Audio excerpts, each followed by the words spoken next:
Maxime, vous êtes enseignant à Sciences Po, président du collectif Primavera, fondateur de la première union d'éco-syndicats, le Printemps écologique.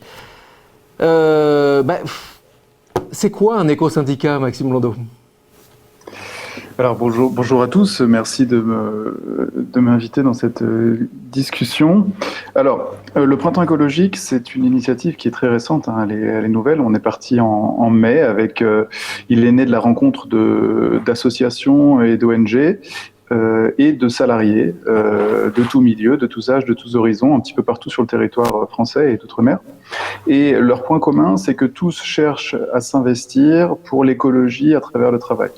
Alors, on a parlé précédemment avec les différents invités de toutes les initiatives qui existent, toutes les actions qui sont menées aujourd'hui. Notre constat, c'est que peut-être que les collaborateurs, puisque c'est le terme qui a été employé, les travailleurs, les salariés, les employés, ne sont pas suffisamment engagés, questionnés dans cette transition, dans cette transformation.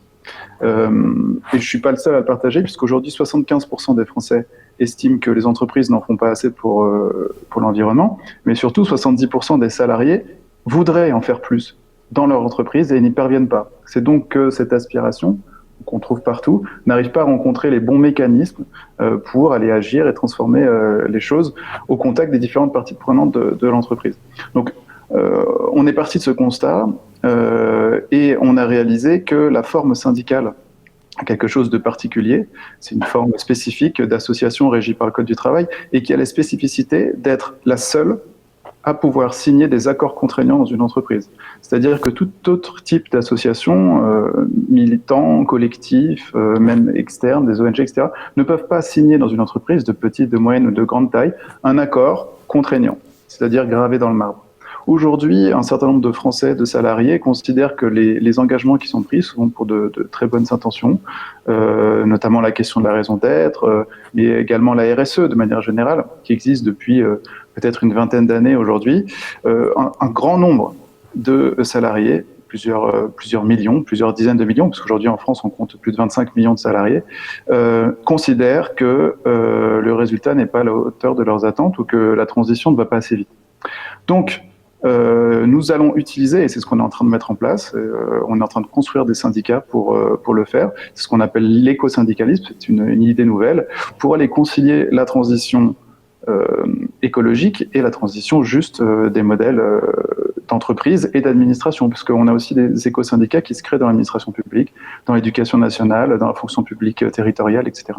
Finalement, une partie de votre boulot à vous, Maxime, c'est d'encourager les salariés à s'approprier les objectifs de développement durable, quelque part.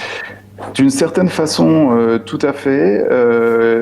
Le glissement juridique qu'on est en train de produire, en fait, c'est d'intégrer, au même titre que ce qui a été fait dans le Code civil récemment, d'intégrer la responsabilité des entreprises dans le Code du travail.